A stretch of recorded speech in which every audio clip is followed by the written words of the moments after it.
Okay, I was invited to this peace convention by a friend. And I came here because it was called a peace convention. But I found this catalog, like a booklet, that said something about Yusuf. It was written that raised as a strong Christian, educated in Texas, USA, he became very successful, owning music stores, television shows, and was a music minister and preacher of the Bible. So I want to ask you, sir, as a preacher of the Bible, what was the reason or the point or the truth that you found in Islam that led to your conversion as a strong Christian and preacher of the Bible?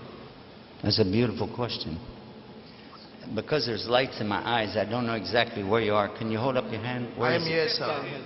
There you are. I'm sorry. Now I see you. Your name is Gabriel? Yes, sir. In Arabic, it's Jibril. That's the angel I was talking about. Thank you. We're very happy to have you with us today. It's a pleasure to have you with us. And it's a pleasure for you to ask such a question in such a nice way. I'm privileged to ask you that question. I wish I was there. I could give you a big hug. Thank you, sir. Because when I was a Christian, see, I wasn't nice like you. You're nice. I was tough, you know.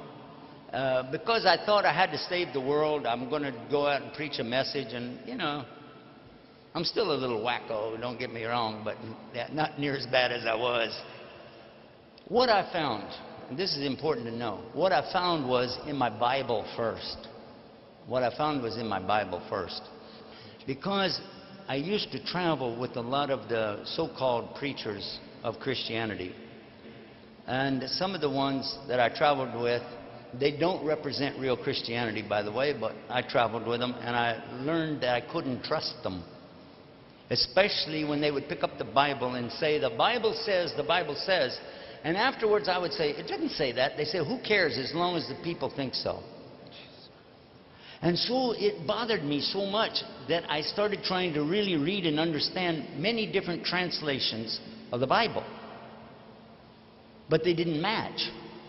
So I said, obviously, you know, translation is not the real thing. I need to learn Koine Greek.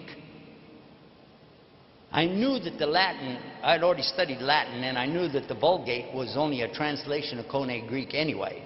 So when I went to the Koine Greek, it was hard. That was really hard, because those characters, they're confusing, you know.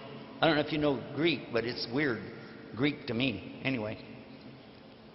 Then I come to know that, oh, by the way, actually Jesus' language was a form of Hebrew called Aramaic, a form of Semitic language called Aramaic. And I had no clue what that was. So I tried to learn the Hebrew.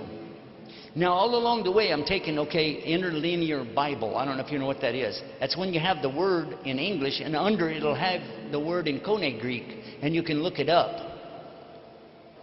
Now, people like Ahmed Deedar, Rahimahullah, and Dr. Zakir Naik, they have these giant computer brains, okay? I don't have that. Giant computer brains. They can process all this stuff in their head. And I traveled with Zakir many times, and I have to tell you, he can really do that any time, but this is not my subject. When I was studying it, I came to realize that there was a book called Strong's Concordance of the Bible.